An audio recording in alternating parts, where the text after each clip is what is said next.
Hello students EVS और geography fourth semester के syllabus से रिलेटेड ये वीडियो फिर मैं आप लोगों के साथ डिस्कस करने के लिए प्रेजेंट हूँ। बच्चों, हमने अभी तक जो टॉपिक कवर कर रहे हैं, आज उसी टॉपिक का हम फर्दर पार्ट जो है वो डिस्कस करने वाले हैं। आप सभी बच्चे अब थोड़ा सा स्पीड के साथ इन सब चीज़ों को समझिए, क्योंकि इनके अंदर आपको सिर्फ शॉर्ट नोट्स मिल सकते हैं। और जब भी कभी इससे रिलेटेड कोई बड़ा क्वेश्चन आपके पास आएगा, अगर ईवीएस के अंदर आता है तो आपको इसके अंदर सिर्फ इनके नाम मेंशन कर देने हैं। अगर आपको ओशंस या महासागरों के यूसेज एज रिसोर्सेज के रूप में पूछे जाने, तो फिर आप सिर्फ वहाँ पर इनके नेम मेंशन करेंगे कि हम ओशंस यानी महासागरों का जो उपयोग है वो यातायात के लिए भी करते हैं, जिसके अंदर कुछ एक जो मार्ग हैं, जो एक फिक्स्ड मार्ग हैं, रूट्स हैं, वो निम्नलिखित हैं। जैसे कि कल हमने देखा था नॉर्थ अटलांटिक रूट्स। ठीक है, आज हम जो डिस्कस करने वाले हैं वो अदर रूट्स हैं, और इसको हम थोड़ा सा स्पीड से कवर करते चलेंगे ताकि आप लोगों का ये सिलेबस ये वाले पोर्शन का थोड़ा जल्दी से जल्दी कंप्लीट हो सके। आज हम जिस रूट की बात करने वाले हैं वो है बेसिकली आपका केप ऑफ गुड होप, आशा अंतरीप का मार्ग। आशा अंतरीप अफ्रीका महाद्वीप के बिल्कुल दक्षिणी सिरे पर है। ठीक है, और इस रूट सबसे ज़्यादा व्यस्त रूट पहले के समय में यही माना जाता था, क्योंकि जो भी शिप, जो भी जहाज़ उत्तरी अमेरिका या यूरोप से एशिया में या ऑस्ट्रेलिया में जाना चाहता था तो उसे इसी मार्ग को पार करके कंप्लीट करना होता था अपना रास्ता। परंतु अब जब से स्वेज कैनाल बनी है, तो स्वेज कैनाल के बनने से एक बहुत बड़ा मार्ग जो अफ्रीका महाद्वीप को पार करके कंप्लीट होता था, अब स्वेज नहर को पार करने के साथ बहुत किलोमीटर का जो रास्ता है, कहीं 100 किलोमीटर का जो रास्ता है, वो अब बच जाता है जहाज़ों का, और समय यात्रा में काफ़ी कम लगता है। तो आज हम उसी के बारे में बात कर रहे हैं। एक चीज़ आप इसके बारे में और जानते हैं, केप ऑफ गुड होप। मैंने आपको बताया कि अफ्रीका का दक्षिणतम पॉइंट है या दक्षिणी भाग पर छोटा सा एक स्थान है केप ऑफ आशा अंतरीप। तो वहाँ से ही वास्को डी गामा जो है वो भारत में आया था। वास्को डी गामा से जुड़ी हुई एक चीज़ आप अच्छे से जानते हैं कि अमूमन पहले वास्को डी गामा को भारत नहीं आना था, उन्हें अमेरिका जाना था, और कोलंबस महाशय को आपका भारत की यात्रा के लिए भेजा गया था। परंतु उस समय जो मानचित्र थे वो इतने अच्छे व्यापक नहीं थे, जो टेक्नोलॉजी थी वो डेवलप नहीं थी, जिसकी वजह से यात्रा में ये थोड़ा सा विघ्न पड़ा। कोलंबस महाशय अमेरिका चले गए और वास्को डी गामा महाशय जो थे वो इंडिया आ गए। ठीक है, तो अब उसी बारे में हम बात करते हैं। This routes connect the western Europe. देखिए, यूरोप का जो पश्चिमी किनारा है, ठीक है, उसको जोड़ता है वेस्टर्न एंड साउथ अफ्रीका के साथ। ठीक है, अगला है maximum of labour sent to Australia New Zealand from Europe with this route. मैंने आपको अब जस्ट बताया था कि यूरोप को अगर अफ्रीका के बाद एशिया और एशिया के बाद ऑस्ट्रेलिया से अगर कोई मार्ग जोड़ता है तो वो कौन सा मार्ग है? वो है केप ऑफ गुड होप। और प्राचीन समय में आप लोगों ने सुना होगा कि बाहर से आने वाले जहाज़, विदेशी यात्री भारत से लेबर को कहाँ पर ले जाते थे? अपने यूरोपियन कंट्रीज़ में या अफ्रीकन कंट्रीज़ के अंदर, ताकि वहाँ पर अपने वर्चस्व को वो बनाए रख सकें। Before construction the Suez canal this route was the small ships follow this routes, but nowadays only a big and huge ships follow this route. इसका मतलब क्या है कि स्वेज कैनाल के बनने से पहले सभी छोटी और बड़े जहाज़ों को इसी मार्ग से होते हुए निकलना पड़ता था। परंतु जब से स्वेज कैनाल बनी है, तब से जो छोटे जहाज़ हैं, जो बहुत ज़्यादा बड़े कंटेनर्स को लेकर नहीं जाते, कार्गो शिप्स नहीं है, छोटे जहाज़ हैं, और थोड़े माल को लेकर वो एशिया या ऑस्ट्रेलिया जाना चाहते हैं, तो वो स्वेज कैनाल का रास्ता अपना लेते हैं। क्योंकि स्वेज कैनाल जो है वो बहुत ज़्यादा गहरी नहीं है, इसलिए बहुत बड़ा जहाज़ उससे होकर नहीं गुजर सकता। ठीक है, लेकिन अगर बहुत बड़ा कार्गो शिप जो है वो जाना हो, उसको निकलना हो, तो वो अब भी इसी रास्ते को फॉलो करता है। ठीक है, this routes connect all continent of the world. देखिए, मैंने अभी आपको बताया, क्योंकि यूरोप और उत्तरी अमेरिका या दक्षिणी अमेरिका को अगर अफ्रीका, एशिया और ऑस्ट्रेलिया के साथ जोड़ना हो, तो ये रूट जो है वो सबसे ज़्यादा व्यस्त मार्ग माना जाता था और सबसे ज़्यादा उपयोगी था। अंटार्कटिका को छोड़ के सारे महाद्वीपों के तो मैंने नाम ले ही लिए, उत्तरी अमेरिका, दक्षिण अमेरिका, यूरोप, अफ्रीका, एशिया और ऑस्ट्रेलिया, 6 तो हो ही गए। सातवां अंटार्कटिका जो ऑलरेडी भारत के या फिर विश्व के दक्षिण में है। ठीक है। तो जब इन सारे कॉन्टिनेंट्स को जोड़ने के लिए जिस किसी भी एक रूट की अगर बात की जाए, वो रूट कौन सा है आपका? केप ऑफ गुड होप, यानी कि आशा अंतरीप का मार्ग। ठीक है, अब अगला देखते हैं। ये मैं इसका मैप सेक्शन हम पहले भी एक बार मैंने आपको दिखाया है बेसिकली। तो आशा अंतरीप कहाँ पर है, मैं आपको कलर चेंज करके थोड़ा सा दिखाता हूँ ताकि आपको ये समझ में आए। ये है आशा अंतरीप, ये जो छोटा सा रेड पॉइंट आपको नज़र आ रहा है, ये है आशा अंतरीप।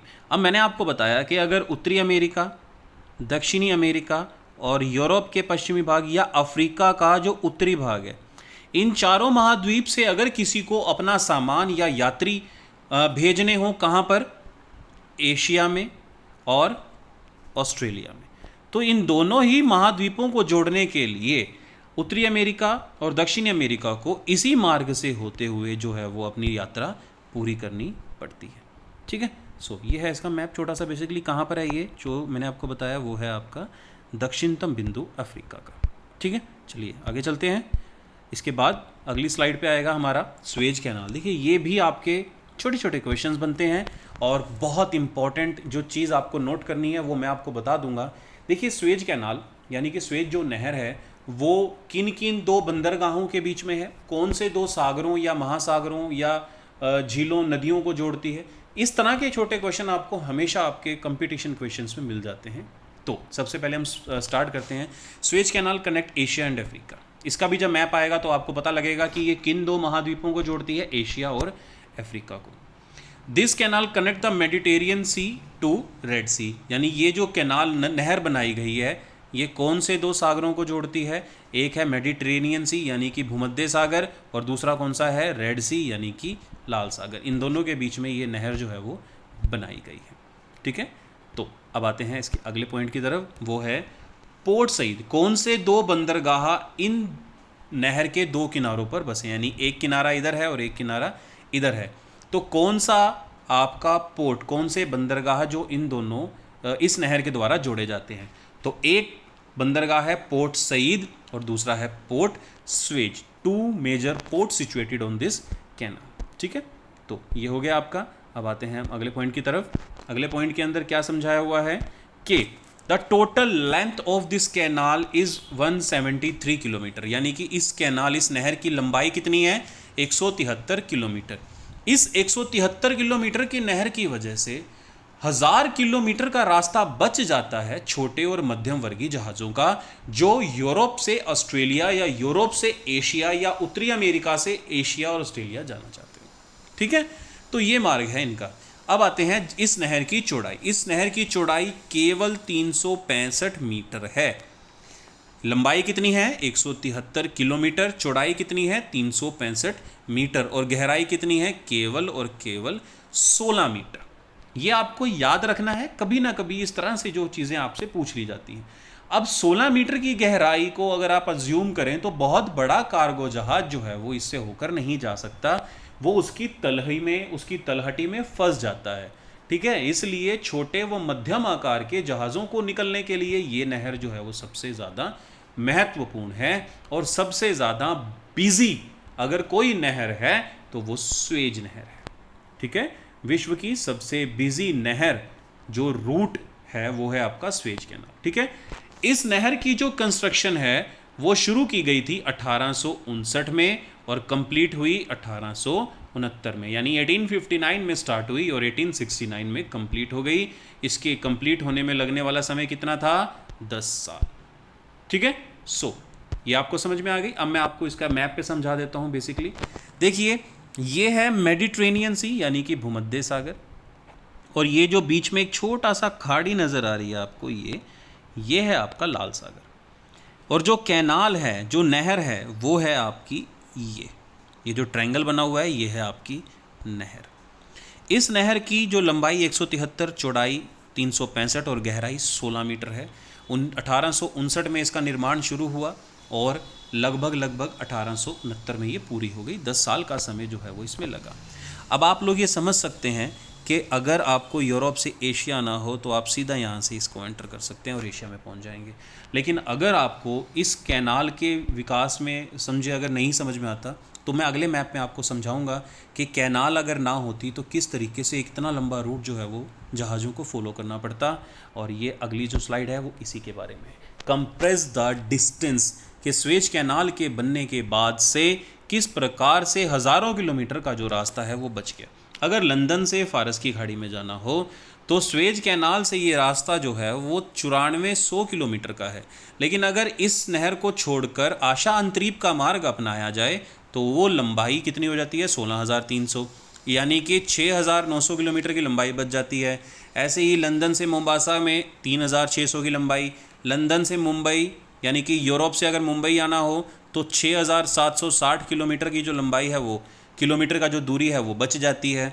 ऐसे ही लंदन से कोलकाता अगर जाना हो तो 4,517 वर्ग किलोमीटर का, किलोमीटर का रास्ता बच जाए। लंदन से कोलंबो अगर जाना हो, श्रीलंका पहुंचना हो तो 4,648।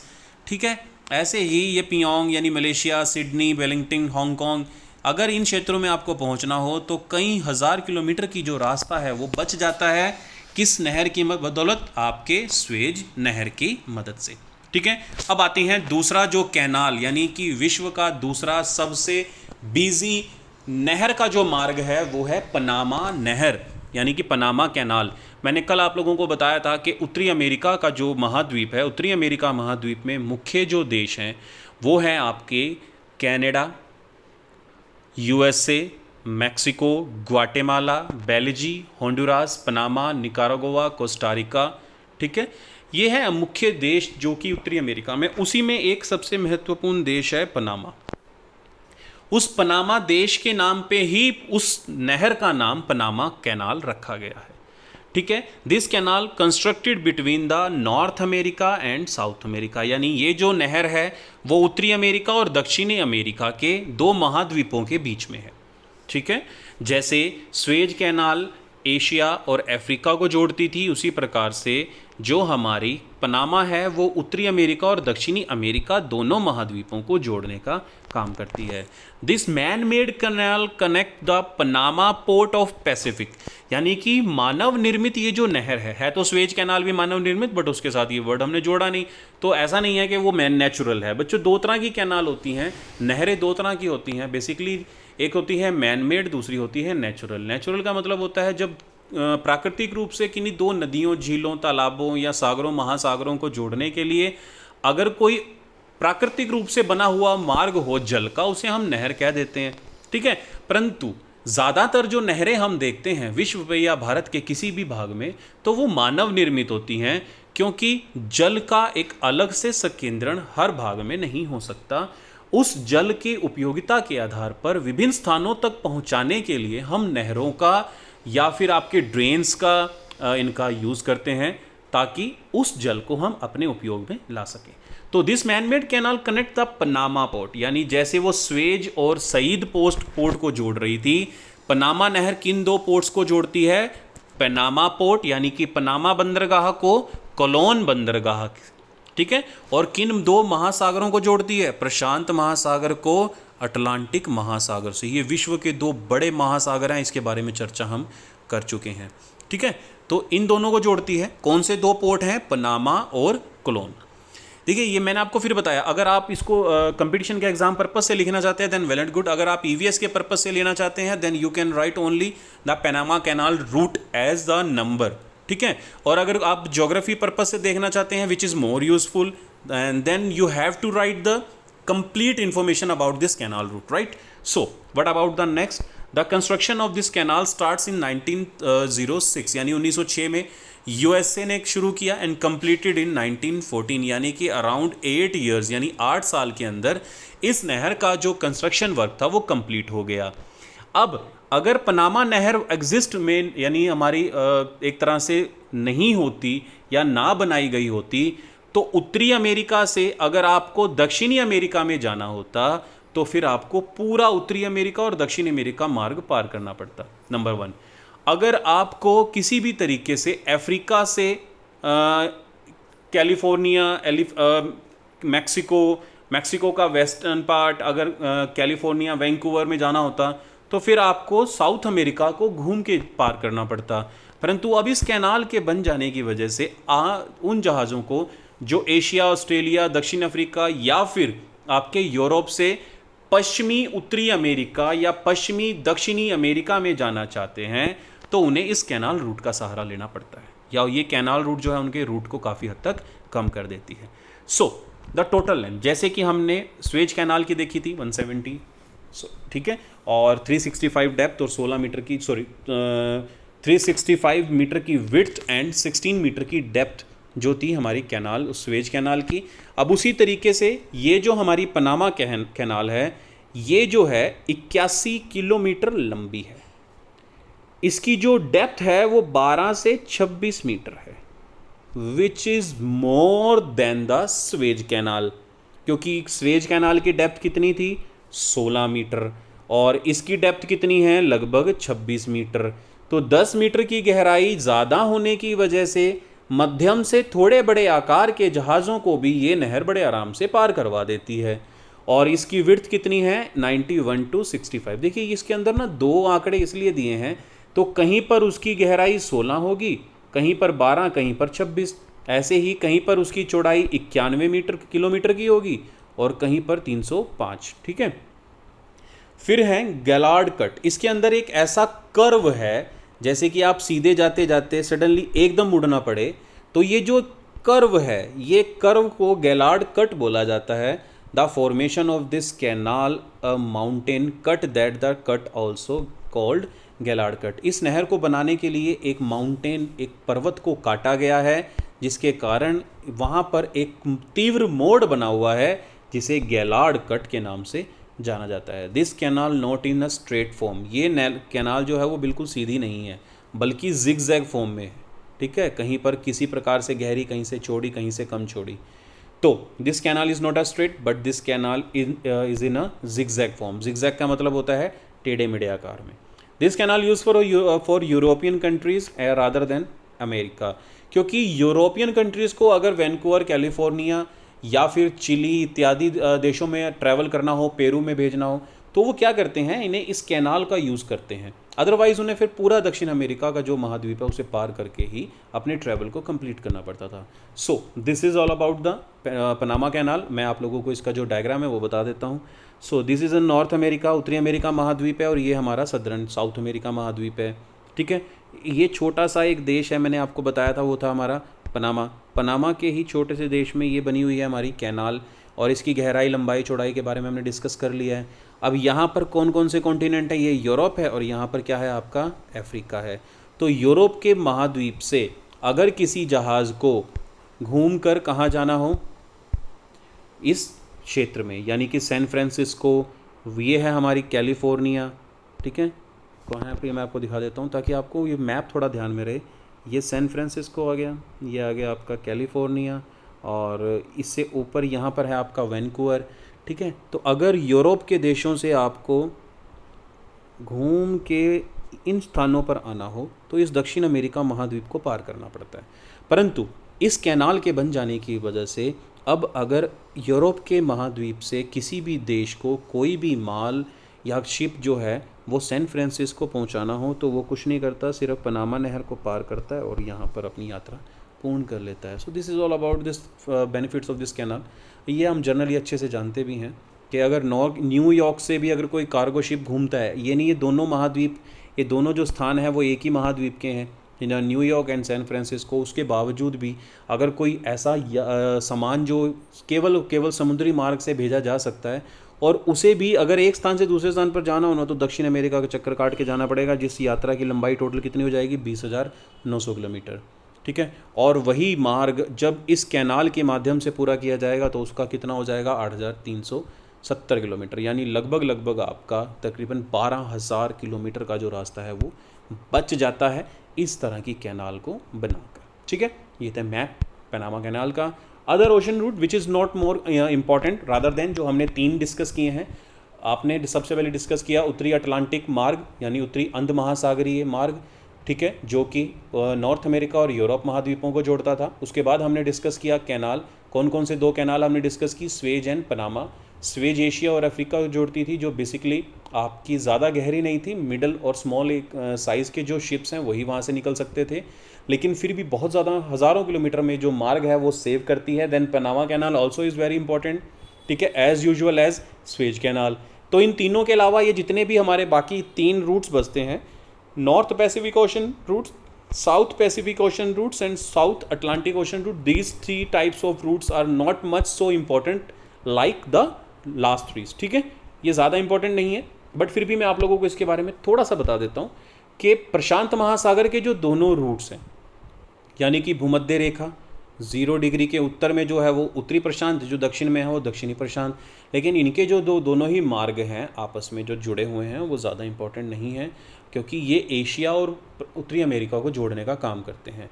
लेकिन दक्षिणी अमेरिका का जो आपका सी रूट्स है वो ऑस्ट्रेलिया को नॉर्थ अमेरिका से जोड़ता है, साउथ अमेरिका से. तो इस तरफ से ऑस्ट्रेलिया भी एक तरह से डेवलप्ड आप कह सकते हो, लेकिन साउथ अमेरिका जो है वो इतना डेवलप नहीं है. अगर आप एशिया की बात करते हैं, जापान, रशिया, चाइना, ठीक है, कोरिया, ये जो हैं वो अमेरिका के साथ इनके रिलेशन वैसे ही इतने अच्छे नहीं हैं. जापान को तो छोड़ दें, चाइना हो या फिर कोरिया हो, इन दोनों के देश के जो संबंध यूएस से, कनाडा के साथ हैं वो बहुत ज़्यादा अच्छे नहीं हैं. दैट्स वाई ये जो हमारे सी रूट्स हैं which is not more important. ठीक है, south Atlantic route as usual as, जैसे कि मैंने आपको बताया, वो अफ्रीका और दक्षिण अमेरिका के बीच में है. ये दोनों ही महाद्वीप के जो देश हैं लगभग तीसरी दुनिया के देश हैं, यानी कि इनके अंदर विकास की जो एक तरह से ललक है, विकास का जो स्तर है वो अभी उतना अच्छा नहीं है. दैट्स वाई ये तीनों रूट्स इतने ज़्यादा इंपॉर्टेंट नहीं हैं. अदर यूजेस ऑफ ओशंस, यानी महासागरों के और क्या उपयोग हो सकते हैं. ओशंस एंड ड्रिंकिंग वाटर, मैंने आप लोगों को एक चार्ट छोटा सा बताया था कि विश्व के 71% एरिया के अंदर क्या है हमारा वाटर. 71% में से 97% के पास जो वाटर है वो हमारा ओशंस और सीज़ में है, यानी महासागरों और सागरों में है. बाकी बचा हुआ 3% जो वाटर है वो हमारा फ्रेश वाटर है, जिसमें से भी 90% के आसपास का जो वाटर है अकेले आइस के फॉर्म में है. बाकी बचा हुआ अराउंड जो 1% से भी कम बचता है वो हमारा फ्रेश वाटर डायरेक्ट कंजम्पशन, यानी कि हम जिसे हम पी सकते हैं उस फॉर्म में है. ठीक है, इन अ किलोग्राम. देखिए, हम अच्छे से जानते हैं महासागरों के जल के अंदर लवणता होती है, खारापन होता है, और उस खारेपन को हम कैसे डिनोट करते हैं, ये ईवीएस वाले बच्चे भी थोड़ा समझ लें, और जिन ज्योग्राफी के जो बच्चे इसको समझना चाहते हैं वो हम पहले ऑलरेडी 3rd सेमेस्टर के सिलेबस के अंदर इसे हम डिस्कस कर चुके हैं. इन अ किलोग्राम ओशन, ये अगर हम 1 किलोग्राम महासागरों का जल लें, उसमें जितने भी मिनरल्स लवण घुले हों जैसे सेलाइन, वो उसकी लवणता कहलाती है. ठीक है, 1 किलोग्राम जल में जितने लवण घुले हुए हों उसे हम उस जल की लवणता कहते हैं, और इसे परसेंट पर किलोग्राम में मापा जाता है. परसेंट पर किलोग्राम, इसलिए इसके परसेंट में 2 ज़ीरो लगी होती हैं नीचे. अमूमन आपने देखा होगा परसेंट में 1 ज़ीरो ऊपर और 1 ज़ीरो नीचे होती है, लेकिन परसेंट पर किलोग्राम में या 1000 ग्राम में अगर करें तो वो इस तरह से लिखा जाता है. ठीक है, सो एवरेज लवणता कितनी होती है महासागरों के वाटर में? 35. ये याद रखना बच्चों, आपके कंपटीशन में कहीं भी पूछा जा सकता है. ठीक है, convert saline into fresh water, first desalinisation, second filtration. अगर आप महासागर के जल को पीने में उपयोग करना चाहते हो तो आपको इजराइल जैसी टेक्नोलॉजी डेवलप करनी पड़ेगी. पहली टेक्नोलॉजी है डीसैलिनाइजेशन, जो हमारी सैलिनाइजेशन है. अगर आप उसको सैलाइन जो वाटर है, लवणता वाला जो वाटर है, उसको पीने के लिए यूज़ करना चाहते हो तो उसको पहले डीसैलाइन करना पड़ेगा, यानी उसकी लवणता को निकालना पड़ेगा. उस लवणता को निकालने की कई तकनीक हैं. अगर आप उसका वाष्पीकरण करवा दें तो वाष्पीकरण से जल जो है वो वायुमंडल में चला जाता है और नमक जो है, नमक की परत बच जाती है. या बहुत टेक्नोलॉजी डेवलप हो चुकी है. Israel is the one of the major desaline technology develop या एक्सपोर्ट करने वाली कंट्री है, क्योंकि उसके पास फ्रेश वाटर की कमी है और वो जिस वाटर को यूज़ करता है वो ओशन वाटर ही है. लेकिन उसके बावजूद भी उसके पास ऐसी टेक्नोलॉजी है जिसकी वजह से ऐसा कर पाता है. आपको थोड़ा सा फ्लैशबैक में लेके जाऊं, जब नेतन्याहू और हमारे पीएम नरेंद्र मोदी जी की जो एक मीटिंग हुई थी उसके अंदर नरेंद्र मोदी जी ने कहा था कि हम इजराइल से जो सबसे ज़्यादा चीज़ की उम्मीद रखते हैं वो है वो टेक्नोलॉजी जिसके आधार पर हम ओशन वाटर यानी महासागरों के खारे पानी को पीने के लिए उपयोग कर सकें. ठीक है, सेकेंड प्रोसेस होती है फिल्ट्रेशन. अब आते हैं डीसैलिनेशन जो प्रोसेस है वो क्या होता है? Too costly, this is the only effective process to get water from the ocean. हमारी लवणता को दूर करने की जो प्रोसेस है वो बहुत कॉस्टली है, बहुत महंगी है. इसी वजह से सबसे ज़्यादा इसी प्रोसेस के द्वारा महासागरों के जल को पीने लायक बनाया जाता है. Nowadays there are 7,536 desalination equipments in the world. विश्व में अभी तक केवल 7,536 लवणता को दूर करने वाले इक्विपमेंट विद्यमान हैं। मिडल ईस्ट यानी कि जो मध्य एशिया के देश हैं हमारे, वो हैं 60% जो यूज़ करते हैं। USA 13%, यूरोप जो है वो 10%, अफ्रीका जो है वो 7%। Asia is not aware with this technique due to its long rivers, क्योंकि एशिया के अंदर बहुत बड़ी बड़ी लंबी लंबी नदियां हैं, जिसकी वजह से हम अमूमन ये देखते हैं कि यहाँ पर फ्रेश वाटर की ज़्यादा परेशानी नहीं होती। अगर मैं चीन के बारे में बताऊँ तो जो सांगपो रिवर है, ठीक है, और भारत की अगर मैं बात करूँ तो भारत में हम देखते हैं कि ब्रह्मपुत्र का भी बहुत सारा जल जो है वो पहुँचता है। हमारी 6 प्रमुख नदियाँ जो पंजाब में बहती हैं, या 5 नदियाँ जो पंजाब में बहती हैं, जो पंजाब का निर्माण करती हैं। सिंधु की सहायक नदियाँ हैं, वो सिंधु जो है वो मेजर रिवर है, बाकी जो उसकी ट्रिब्यूटरीज़ हैं सतलुज, रावी, ब्यास, चनाब और झेलम। ऐसे ही गंगा और यमुना, गंगा जो है वो मेन रिवर है, यमुना उसकी ट्रिब्यूटरी है, उसकी सहायक नदी है। यमुना के अलावा सोन, गंडक, कोसी, बेतवा, ठीक है, और बहुत सारी रिवर्स जो हैं ये भारत के अंदर प्रवाहित होती हैं और मीठे पानी की हैं। गंगा का जल जो है हम डायरेक्ट पीने के लिए यूज़ कर सकते हैं, हम देखते हैं। इस वजह से एशिया को इतनी ज़्यादा टेक्नोलॉजी की जो रिक्वायरमेंट है वो नहीं लगती। बट फिर भी आने वाले समय के अंदर, और जिस तरीके से मानव जल का अपव्यय करता है, जल को वेस्ट करता है, बहुत जल्दी हमें वो टेक्नोलॉजी की रिक्वायरमेंट होने वाली है। ठीक है, सो अदर अब आते हैं एक और जो छोटा सा टॉपिक है, वो है ओशन एंड पॉलिटिक्स। देखिए, ओशन एंड पॉलिटिक्स का जो एक छोटा सा टॉपिक है, आपको ये समझना चाहिए। एक छोटा सा ही एग्जांपल मैं आपको, दक्षिणी चीन सागर। दक्षिणी चीन सागर में आप लोग हर दूसरे दिन चाइना यानी कि चीन और अमेरिका के जहाज़ों को एक दूसरे के सामने खड़ा हुआ पाते हैं। उसका कारण क्या है? साउथ चाइना सी की जो पोजीशन है, जो लोकेशन है, वो सामरिक दृष्टि से बहुत महत्वपूर्ण है। अगर यूएसए उस छोटे से सागर पे, या जापान सागर पे, या साउथ चाइना सी पे किसी भी तरीके से अगर वो कब्जा करने में कामयाब हो जाए, तो अमेरिका की जो जद है, एक तरह से जो लिमिट है, वो चाइना के बहुत क्लोजर तक आ सकती है। इस वजह से आप लोग अमूमन इस तरह का कन्फ्लिक्ट देखते हैं, क्योंकि महासागर जो हैं वो सबके लिए खुले हैं, हमने लास्ट लेक्चर में डिस्कस किया था। परंतु उन सारे खुले महासागरों के साथ साथ एक दूसरे पर प्रभाव डालने की जो होड़ विकासशील देशों में लगी हुई है, उस वजह से पॉलिटिक्स ओशंस जो है वो काफ़ी हद तक इफेक्टफुल होता है। एक छोटा सा एग्जांपल मैं आप लोगों के साथ और डिस्कस करना चाहूँगा। आप लोगों को पता है कि चाइना एक पॉलिसी पर काम करता है जिसे पर्ल क्लाउड या फिर मुक्तमाला के नाम से जाना जाते हैं। मुक्तमाला क्या है? चाइना भारत और भारत के पड़ोसी देशों को अपने कंट्रोल में लेना चाहता है। स्टार्टिंग तिब्बत, नेपाल, भूटान के बाद Myanmar, Laos, Cambodia, Vietnam, Malaysia, Sri Lanka, Maldives, ठीक है, पाकिस्तान, इन देशों के पास चाइना जो है वो हमेशा अपनी पावर को यूज़ करके नए नए इक्विपमेंट भेजता है, उन्हें कर्जदार बनाने की कोशिश में लगा हुआ है। और अगर वो इस तरह की मुक्तमाला बनाने में कामयाब हो गया तो भारत को घेर लिया जाएगा, भारत घिर जाएगा। इससे जुड़ी हुई एक छोटा सा फैक्ट मैं आपके साथ और डिस्कस करना चाहता हूँ। आप लोगों को पता है पाकिस्तान चाइना का एक तरीके से सबसे बड़ा सहायक देश है, ठीक है, और जब भारत की बात आती है तब पाकिस्तान आंखें मूंद कर चाइना पे भरोसा करता है।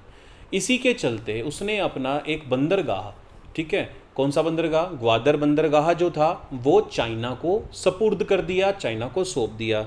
और ग्वादर बंदरगाह अगर चाइना कंट्रोल में ले लेती है या ले लिया है तो उसकी जो हद है वो गुजरात और महाराष्ट्र के बहुत नज़दीक आ जाएगी, ठीक है। एक तरफ चाइना जिसको हिमालय पार करके या इतना लंबा रास्ता तय करके भारत तक पहुंचना पड़ता है, परंतु अगर वो ग्वादर बंदरगाह पर अपनी सेना बिठा दे तो भारत तो एक उसके डोंगफोंग तो बहुत बड़ी मिसाइल है, उसकी किसी भी छोटी मिसाइल की हद में आ जाएगा।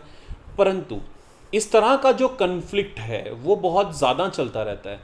आप जानते हैं कि ईरान जो है वो भारत का काफ़ी अच्छा सहयोगी देश माना जाता है। हालांकि ईरान और यूएसए का कन्फ्लिक्ट चलता है ऑयल्स के ऊपर, लेकिन ईरान भारत को सपोर्ट करता है, जिसके चलते अपना चाबहार बंदरगाह ईरान ने भारत को दे दिया और चाबहार और ग्वादर बंदरगाह आपस में इतने समीप हैं जिसकी कोई हद नहीं है। मतलब अगर छोटी सी छोटी मिसाइल एक दूसरे पोर्ट की तरफ फेंकी जाए तो बड़े आराम से पहुंच जाएगी। हम अग्नि 5 या अग्नि 6 की तो बात नहीं करेंगे, या डोंगफोंग के बारे में तो बात नहीं करेंगे, ये बहुत लंबे दूरी तक तय करने वाली मिसाइल्स हैं। So this is all about. अब दोनों ही पोर्ट जो है वो समुद्री तटों पर हैं, महासागरीय तटों पर हैं, लेकिन फिर भी पॉलिटिक्स की दृष्टि से काफ़ी महत्वपूर्ण है। मैंने आपको मुक्तमाला के बारे में बताया, वो सभी इंडियन ओशियंस की कंट्री हैं और महासागरों के इन छोटे छोटे देशों को जोड़कर चाइना भारत को घेरने की कोशिश में लगा रहता है। So this is all about. ये छोटा सा कंसेप्ट है।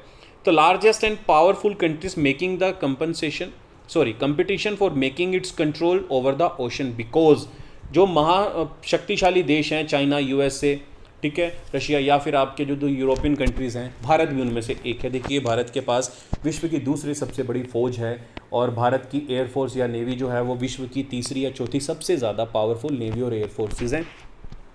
वो भी इस तरह के कंट्रोल में लगा रहता है, तो भारत है तो हम भी हैं, कोई दिक्कत नहीं है।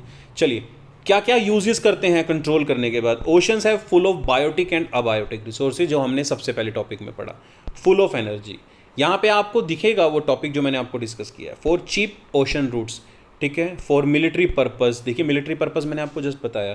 To reach the near position to other countries, जैसे चाइना भारत के समीप पहुँचना चाहता है, यूएस से चाइना के समीप पहुँचना चाहता है, चाइना जापान के समीप पहुँचना चाहता है, इसलिए वो जापान सागर में, यूएस से चाइना सागर में, और चाइना इंडियन ओशंस में कंट्रोल जमाने की कोशिश में लगे होंगे, ठीक है। So this is all about this slide. अब देखते हैं इसका अगला जो पार्ट है वो क्या कहता है। Related with this concept Mackinder, देखिए ये ज्योग्राफी स्टूडेंट्स के लिए, नो ओनली फॉर ज्योग्राफी, आप ईवीएस पर्पज से इसे बेसिकली मत देखिएगा, बट कंपटीशन में कई बार पूछा जाता है। मैकिंडर जो कि एक स्कॉलर थे, उन्होंने कंसेप्ट दिया था, नेम था हर्टलैंड थ्योरी। हर्टलैंड थ्योरी का मतलब है कि एक ऐसी थ्योरी जो एक ऐसे स्थान पर रहती, मान लीजिए अगर आप यूरोप को कंट्रोल कर लें, यानी यूरोप को जीत लें, तो आप पूरे विश्व को जीत सकते हैं। अगर आप भारत को, जैसे इस समय भारत की सामरिक स्थिति इतनी मजबूत है कि हर देश भारत के साथ चलने के लिए तैयार है, क्योंकि उन देशों को ये पता है कि जैसे 1991 से पहले 2 ध्रुव थे, एक यूएसए और एक रशिया, आज विश्व के अंदर फिर से 2 ध्रुव बनते जा रहे हैं, एक यूएसए और दूसरे चाइना। और ज़्यादातर जो देश हैं वो चाइना से परेशान हैं, उसकी पॉलिसीज से परेशान हैं, और वो सभी देश ये अच्छे से जानते हैं अगर चाइना को काउंटर करना है तो आपको भारत का सहारा लेना पड़ेगा, ठीक है। इस वजह से वो ये चाहते हैं, अगर मान लीजिए भारत को सहयोग दे दिया तो भारत क्या है, हर्टलैंड हो जाएगा, सेंटर पोजीशन हो जाएगी चाइना को और दूसरे कंट्रीज को कंट्रोल करने के लिए। तो ये हर्टलैंड कंसेप्ट किसने दिया था? मैकिंडर ने।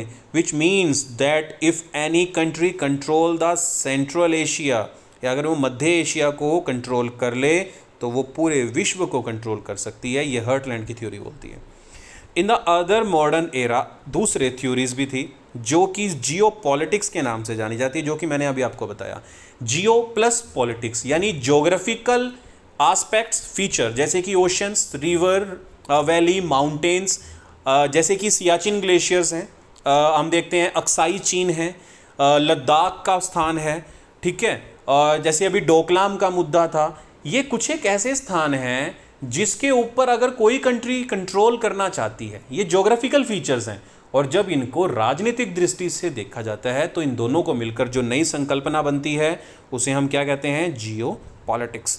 जियो पॉलिटिक्स कंसेप्ट किस महाशय ने दिया था? जेलेन महोदय ने दिया था। ये छोटा सा टॉपिक है, आपको समझना चाहिए, इसे काफ़ी ईजी है। Major reason comes under the geopolitics, देखिए मैं इसमें आपको दिखा देता हूँ। Major reason comes under geopolitics, मैंने अभी जिन स्थानों के नाम आपको बताए ना, सारे आपको इसमें मिलेंगे। इंडियन ओशन जो चाइना के कंट्रोल में, या चाइना जिसे अपने कंट्रोल में लेना चाहता है, साउथ चाइना सी जो यूएसए अपने कंट्रोल में लेना चाहता है, और चाइना भी उसे अपने कंट्रोल में लेना चाहता है। एक्चुअली वो सेंट्रल पार्ट है, मैंने आपको बताया ओशंस पे सभी का इक्वल राइट है, इक्वल हिस्सा है, लेकिन फिर भी चाइना क्या करता है, वहाँ पर अपने नौसेना अड्डे या अपने मिलिट्री बेस बनाने के लिए लगातार काम करता है, और यूएसए उसे काउंटर करता है। जापान सी, जापान और चाइना के बीच में कन्फ्लिक्ट चलता है, जैसे चाइना सी है वैसे ही जापान सी। उसके बाद है अंटार्कटिका कॉन्टिनेंट, क्योंकि रिसर्च के लिए सबसे ज़्यादा महत्वपूर्ण स्थान अगर इस समय विश्व में कोई है तो वो अंटार्कटिका महाद्वीप है। हमारा भी मैत्री और गंगोत्री इस तरह की रिसर्च जो लैब्स हैं वो हमारी अंटार्कटिका महाद्वीप पर सिचुएटेड हैं।